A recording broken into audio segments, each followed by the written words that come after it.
Okay. Um, One of the issues that I'm going to be addressing is not really so much something that came up in the actual debate itself, but within the debate on the message boards. And that really became this very long thread with this whole concept of what should debate be, because everyone seemed to notice more so than in the other three debates that we saw that these two really get a little more contentious, a little more, I think someone actually said cantankerous. And the question was, what should debate look like? And as a debate guy, I was like, woohoo, this is something I can actually discuss here pretty well. So, one of the overwhelming things I kept seeing over and over and over again was this idea that they were basically arguing at each other. But they weren't really, I guess to most people's satisfaction, trying to really listen to each other or create mutual understanding.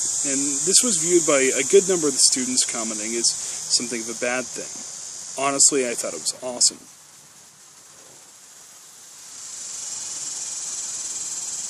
The reason I thought it was awesome is because that's exactly what debate is really supposed to be. And by that I mean, debate comes from, we use the term forensics to refer to debate. And by that, we don't mean forensics as in CSI forensics. I mean, we kind of do, because they come from the same Latin term, which means the search for truth. And people doing CSI, when they're doing forensics, they're looking for the objective truth about who the bad guy was, who murdered this person or did this, that, and the other. Conversely to that, though, we see in forensics that we find truth through argument. And one of the comments I read and responded to said that, really, there's no point in approaching a debate as an argument. We should be approaching it trying to find mutual understanding. I don't think that could be any further away from what debate is supposed to be. Think of this analogy. Essentially, we're all trying to find truth. And this truth is buried inside, like gold or a jewel or something. Think of it like gold, okay? This golden truth. It's buried inside a rock. And it's a giant rock, and that rock is made of our preconceptions and our beliefs about the nature of things. They're based on our perceptions, which are not really truth, but we'll pass it off as truth. And the whole point of debate is each side of something says, I have the truth, no, I have the truth. And they sharpen their weapons, and they go, to attack each other, but they're not really attacking each other, they're attacking each other's arguments, each other's side of the rock. But what they're really doing is that they're wearing away, they're chipping away at that rock, and they're saying, oh, well, we can reject this argument, it's false, it's illogical, it's bad. And little by little, we start chipping away that rock of our perceptions and our preconceptions, and hopefully, eventually, we get further to the truth. Now, is debate going to get, in one debate, are we going to get all the way through the rock and get to truth? Probably not. But that's the way we get there. We don't get there by trying to compromise. We don't get there by trying to find agreement and understanding between both sides, because, honestly, I've heard the phrase before, and I agree with it, when you compromise, it means everybody loses. Not that everybody wins, but everybody loses. Especially when we're compromising in the search for truth.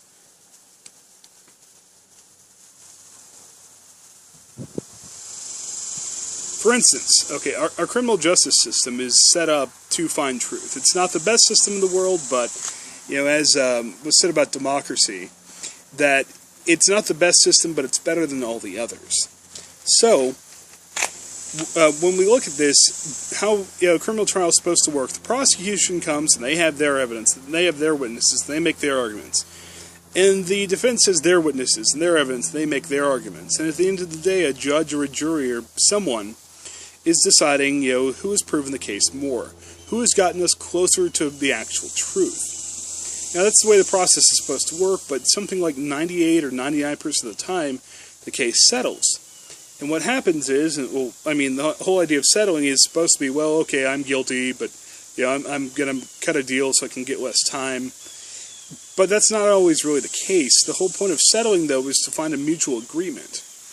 And when we find that mutual agreement, we don't always really find the truth, especially not in the same way that we would find it via the adversarial process of a trial. So the whole purpose of this debate here is to be like the trial, to find that truth by both sides putting up their best arguments. This idea of compromise is like basically when a criminal defendant pleads out. We're not really getting the real truth of what happened. We are simply getting a manufactured version that simply everyone can agree with. And that's why you have people who end up pleading guilty sometimes to crimes they didn't commit, because they know that it's easier to do that than go through a trial and probably lose anyway. So we're really abandoning the idea of truth for you're really polishing the rock, because as opposed to the arguments that would chip away at the rock, instead what we're taking is cloth and we're shining it up and trying to make it look real shiny and say, hey, look at this, look how shiny it is, it must be truth, when in reality it's not. And the truth is still buried far underneath that. But because we were seeking compromise, because we want to be nice and find agreement with people, and don't want to argue with people, and don't want to be contentious and cantankerous, that's where we're at. And what this also comments on is the idea that debate essentially acknowledges that there is some form of truth out there. If we were relativistic and said, or if we were more, say, like the skeptics, like the post-positivists, and said, okay, absolute truth doesn't exist, or even if it does exist, it's unknowable, then what's the point of debate in the first place? If my position is just as valid as your position, then what's the point in arguing, because we're both just equally valid, and even after the debate, we'd still be equally valid. So, for me, it comes down to, simply, it's a matter of, really and truly, the idea that the debate acknowledges that truth exists. Again, think of, the idea of forensics as being a search for truth. If we don't acknowledge that truth exists in the first place, then why would we be wasting all this time and effort searching for it? So, all told, when we look at this in total, we see that what debate should be. Debate really should be something where we're not pulling punches. I'm not saying that we should go after people personally and delve into ad hominem attacks. Of course I'm not saying that, but what I am saying is that, on the whole, debate should be about using our sharpest sword, our sharpest tools, to attack the other person's arguments. Because if you take out my bad arguments, and I take out your bad arguments, what we're going to get to is a lot closer to truth. And in the same process, we are acknowledging that truth exists, or at least we think it does, and it's buried somewhere within this rock of our preconceptions, our perceptions. So honestly, I love this debate, more so than any of the other ones, because the other ones were all kind of nice, and they really just talked at each other like two ships passing in the night.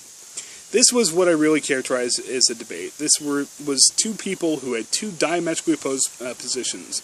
The post-positivist and the interpretivist, and they're both saying the other one was absolutely wrong.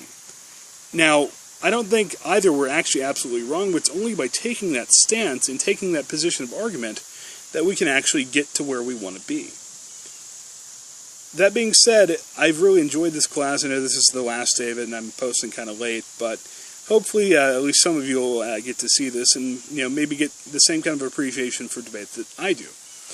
On the other hand, you don't have to, and feel free to have your own position, and feel free to argue with me about it, because that's what debate is. I'm not looking to come to a consensus, I'm looking to find some truth. Thank you very much.